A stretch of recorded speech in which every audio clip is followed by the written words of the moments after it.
तरीके से। अनुवाद एक कला है, विज्ञान है, एक समझ है और उससे कहीं अधिक एक पारदर्शी विद्वता है जो दूसरों की भावना का सही एक्सरे कर सके।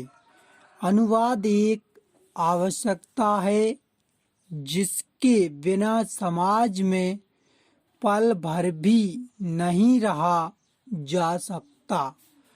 यहाँ तक कि दिल की बात को दिमाग तक और दिमाग की बात को दिल तक पहुँचाने में भी अनुवाद का सहारा लेना पड़ जाता है।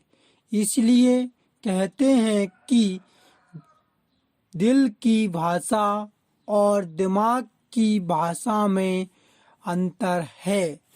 दिल की भाषा साहित्य है और दिमाग की भाषा विज्ञान, तकनीक तथा कार्यालय आदि से संबंधित की भाषा साहित्य है।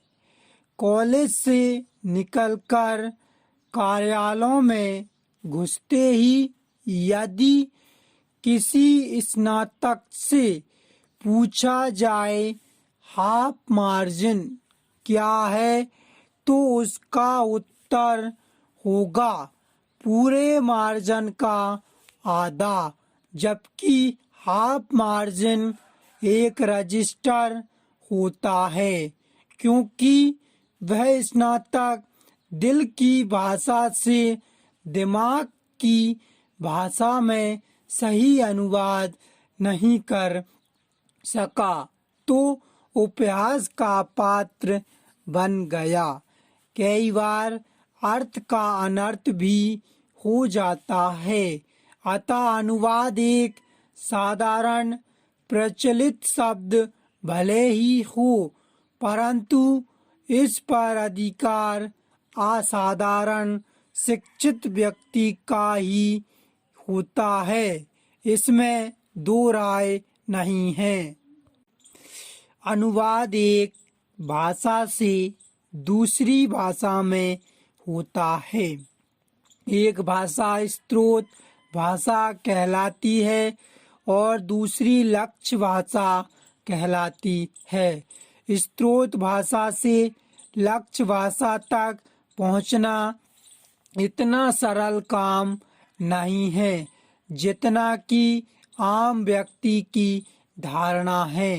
कार्यालय में स्रोत भाषा के कई रूप होते हैं।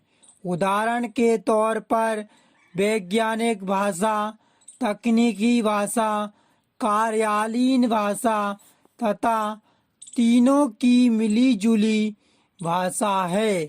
हर विषय की अपनी भाषा होती है और यह जरूरी नहीं है कि एक विधा में प्रयुक्त शब्द का दूसरी विधा में वही अर्थ हो।